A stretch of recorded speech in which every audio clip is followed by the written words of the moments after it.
Many recordists nowadays spend the majority of their time inside the box, within their DAW of choice, taking advantage of the many wonderful tools and processors available these days in the realm of ones and zeros. In fact, many projects, especially in some musical styles, can be done mostly in the box. But with any kind of music, there's at least one activity that still has to be handled old school: recording the vocals. Of course, vocal recording is not just for singers. Dialogue recordings are a big part of the industry with the ascendance of post-production, video, and podcasts. But with both singers and the spoken word, getting down vocal tracks involves all the traditional analog concerns: miking, levels, monitoring, headphone mixes, and the like, not to mention the psychology of the vocal session, the sometimes more daunting task of working with creative personalities, talent. The recording studio, whether it's a big traditional top-of-the-line studio, a small project room, or even somebody's bedroom, can often be an inhospitable place for the live sound of vocal performances. Even when the recordist manages to successfully tame the environment, the performer, especially performers less seasoned in the recording arts, may need more than a little hand-holding to coax the best they're capable of out of a nervous singer or artist. And of course, the translation of acoustic sound to analog voltage before the final transition into the safe, more forgiving digital world is always fraught with potential technical problems. And since it's all going down live, sometimes there are no second chances. Studio folklore is full of tales of woe where that brilliant, perfect, unrepeatable vocal take was lost due to some minor engineering glitch or simply user error.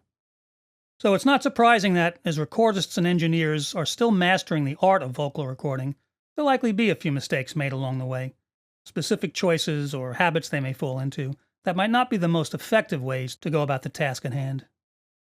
This series of courses, 10 mistakes or 10 don'ts of various production activities, focuses on some of those things, common and sometimes less common methods and approaches that it would probably be best to avoid.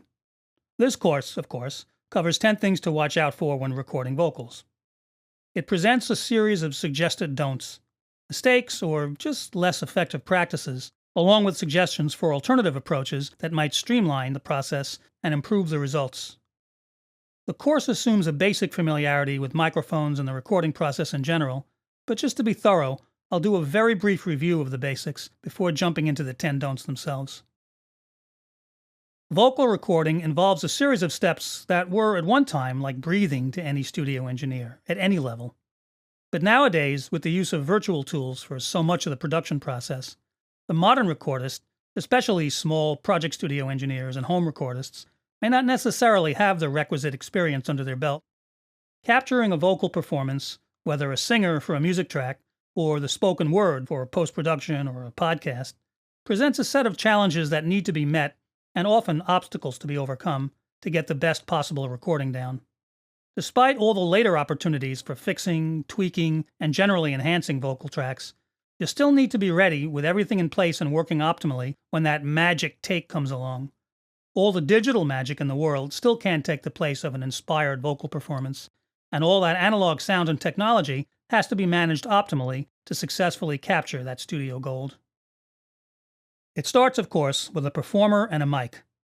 In the studio, which I'll be focusing on here, that mic usually should be the best one available, but it also needs to be a good match in tone and response for the particular voice it'll be capturing. Choosing the best mic, when there are choices available, is an art in itself, and obviously the key first step in the process. Since this is the analog world, an appropriate signal path is called for, and proper levels have to be set to avoid any really basic technical errors. Attention needs to be paid to the performer, making sure he's physically approaching the mic in a way that'll guarantee a good, clean, clear, detailed recording. You don't want any inappropriate techniques or bad habits to be carried into the studio from live performance. A recorded vocal track, like that spring break photo you posted to social media, is forever, and it has to stand up to repeated listening on potentially good quality playback systems where every little flaw, musical or technical, will be revealed and come back to haunt you every time the track is played. But helping the vocalist deliver his or her best performance involves more than just having the right mic, front-end gear, and proper technical recording technique.